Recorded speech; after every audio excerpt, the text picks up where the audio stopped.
Maraming nagtatanong sa akin kung pwede daw bang isaksak sa bahay itong si NXT StormX pag i-charge. Kasi baka daw walang kasamang charger. Pangalawa, baka kailangan pa nilang magpunta ng mga malls para lang mag-charge sa mga EV car charging station. So ngayon, sasagutin natin yan. Andito nga pala tayo sa NXT San Pablo, Laguna. Ito yung kanilang branch. And tara, papakita ko sa inyo kung pwede bang sa car charging station lang o baka pwedeng sa bahay din. So bubuksan natin itong ating compartment.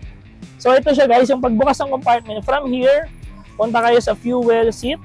Click natin yung seat. Aangat na siya. At ayan.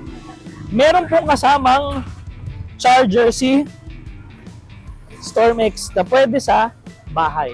So anyway, bago to, pakita ko lang yung battery natin. No? Si StormX, naka 72 volts, 95 VA. So medyo may kaliitan yung kanyang compartment. Pero ang ginawa wala sa compartment natin, tire sealer and inflator, meron tayong tools, meron tayong ilang mga tools dito. Pero dahil may kasama namang bracket for top box si NXT StormX, pwede na tayong bumili ng top box. Hindi na tayong problema kung ano pang bracket yung fit para dito kay NXT StormX. So ayun, balik tayo dito sa usapang charger. Ayan. So pag binili po natin si NXT StormX, kasama na po ito. Pwede nyo na po itong i-charge directly sa mga socket nyo sa bahay. Hindi na kailangang may bukod pang breaker. And yun lang po, walang kasamang gantong adapter. So mga 20 to 50 pesos lang mabibili nyo sa hardware to, sa mga grocery. Kasi may mga nagbebenta rin ng ganito. So ayan, saksak lang natin ganyan. And naka-type 2 po ito. Ayan, type 2 na po siya. Kasi nga po si NXT StormX ay naka-type 2 charging na rin. So, magtataka kayo si NXT Storm lang hindi StormX. Ordinary, pa rin yun, charger, hindi siya naka-type 2. Okay, at saka 10 amps lang yun. Unlike itong si type 2 charger ni NXT StormX, 25 amps po siya. So, fast charging na. Gano'ng katagal siya i-charge?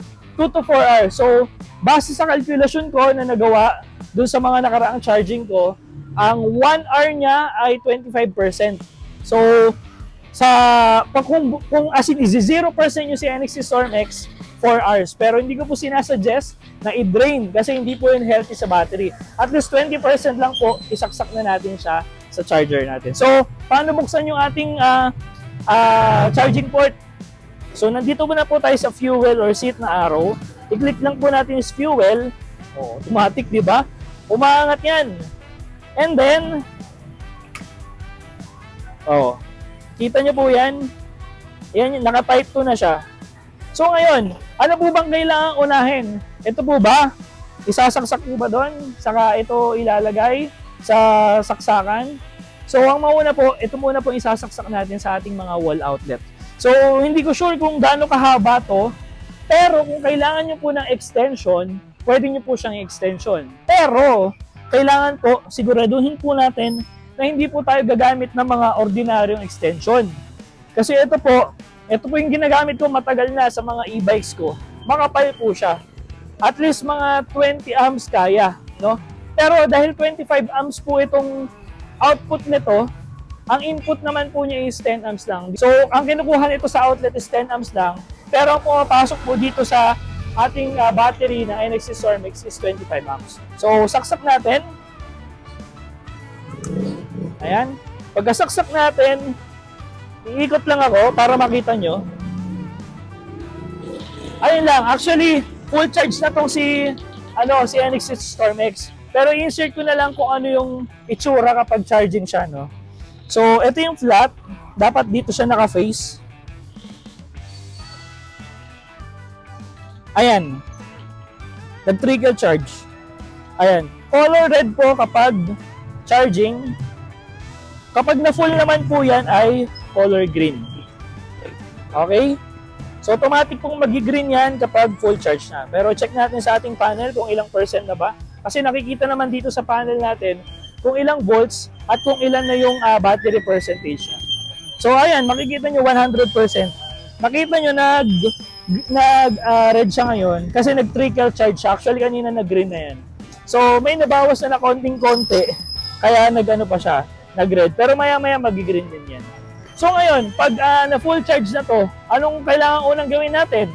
So, kung ano yung huling sinaksak natin, yun yung uunahin natin huhugutin.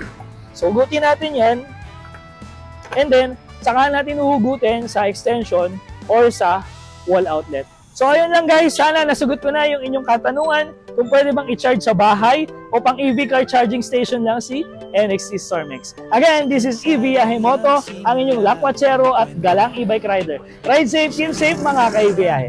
Kasamang pangarap mo, kahit saan sa Pinas, tayo'y maka